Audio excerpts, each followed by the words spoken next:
Hey guys, Sublord here, back again with another action figure review. Today we'll be taking a look at the Transformers Legacy United Animated Universe Deluxe Class Bumblebee.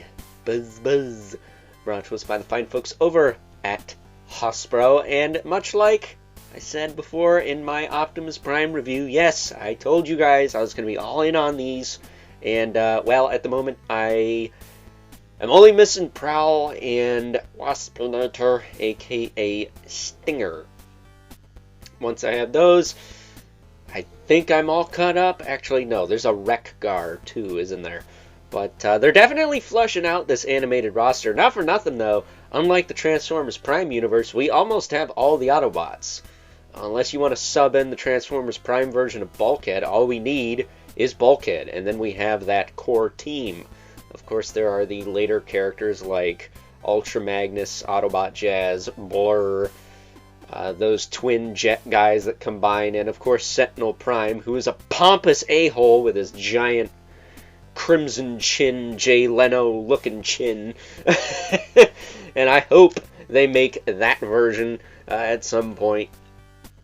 I mean, we got the Leonard Nimoy version from Dark of the Moon.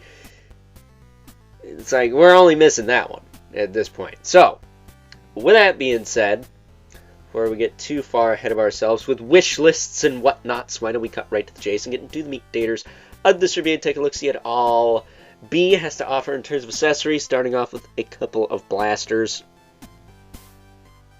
which of course have these removable stinger pieces attached, and they do double as blast effects for the blasters, and they can actually combine like so.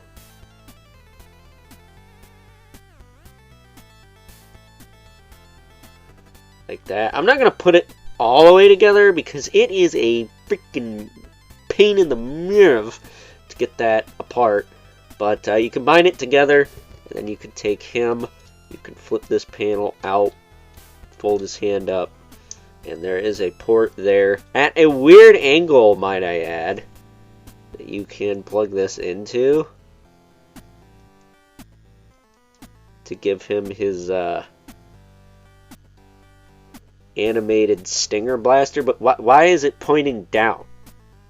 Am I doing something wrong? Because this doesn't look right to me. This should be like over his arm, and instead it's like hanging off. Like this should be like this to me, but it does not compute. So I don't know what Sam Hill is going on with that, why the port is not just straight so you can actually plug that on right, but oh well, I guess.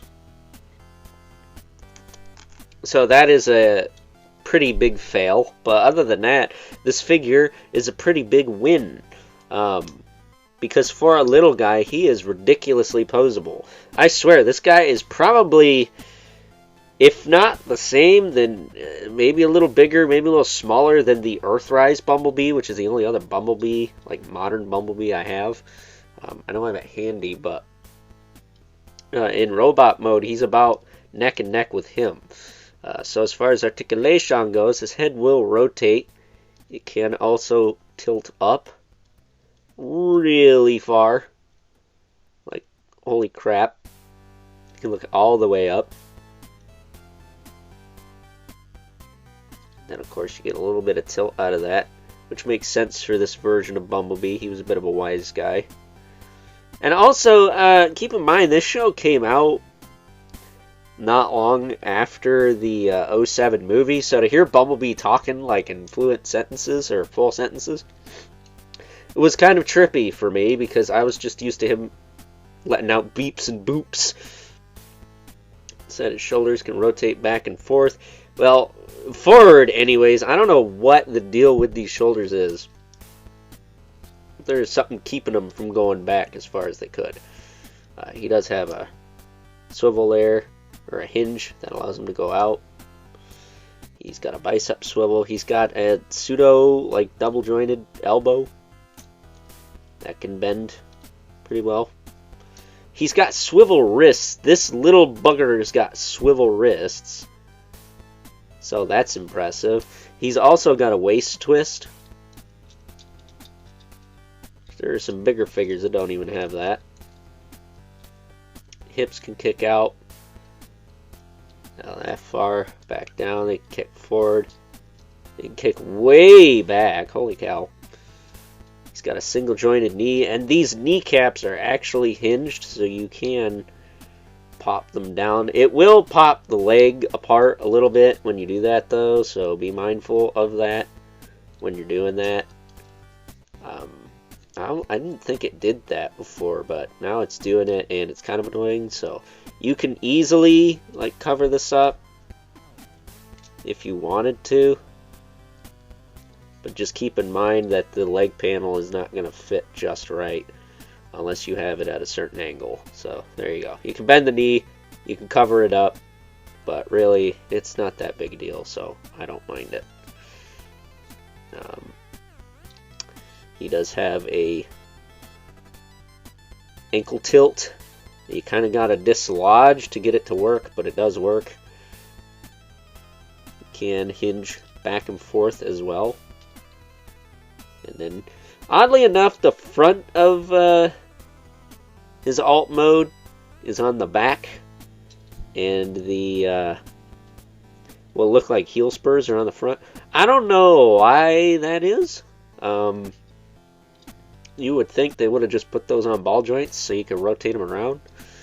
Maybe that would have prohibited something, but yeah, I remember in animated him having this part of the car in the front. But I guess unless it stuck out in front of this piece, then it would just hinder stuff and make everything a pain in the patootie. So that's Bumblebee in a nutshell. A really solid figure, like better than it has any freaking right to be.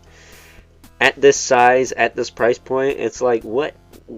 Like, there are combiner figures that aren't this good. Like, what the heck? There are non-combiner figures that aren't this good. So, yeah, I really like this little guy. I think he's fun. Super easy to mess with. This is like a pocket figure, because he's so freaking small. He could easily fit in your pocket. Probably more so than your freaking cell phone. But he just seems like one you could take on adventures with you and just mess around with if you're bored. Bringing in our two regulars, we got the Mythic Legion's Brother Mandibilith, who definitely won't fit in your pocket.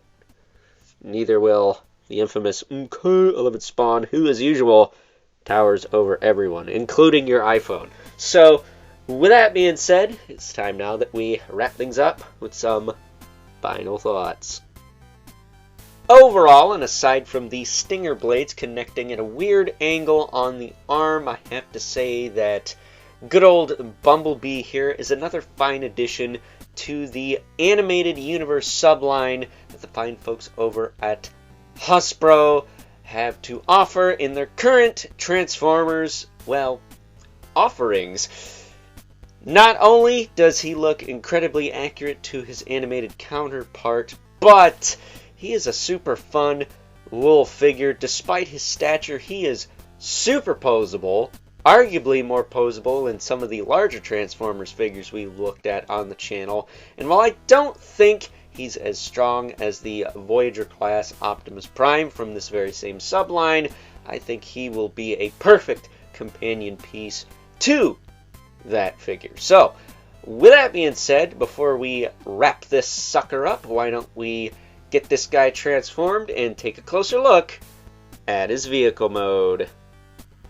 And as promised, here we have good old Bumblebee in his vehicle mode, which is some sort of little yellow car. Obviously. If you thought he was teeny tiny in robot mode, well, he's even smaller in alt mode. Look at this. He's a little teeny tiny guy, but he can roll around like so. Having a fun time. You can take these thrusters slash blasters off and see these giant gaping holes inside of his alt mode. He's got some up here too.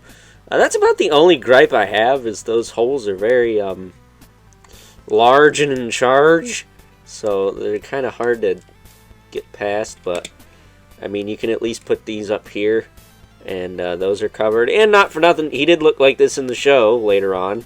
He had the little thrusters that popped out so he could woo! So very fun little figure. I don't know, man. This thing has been better than it's got any right to be, and I'm all here for it. You know, if I'm not 100% on a character, make a decent figure of him and sell me on it. You know, Marvel Legends, I'm looking at you with all your poor character choices. And if you know me, you know what I'm talking about. So, with that being said, hope you guys enjoyed this review. And until next time, I'll catch you guys later.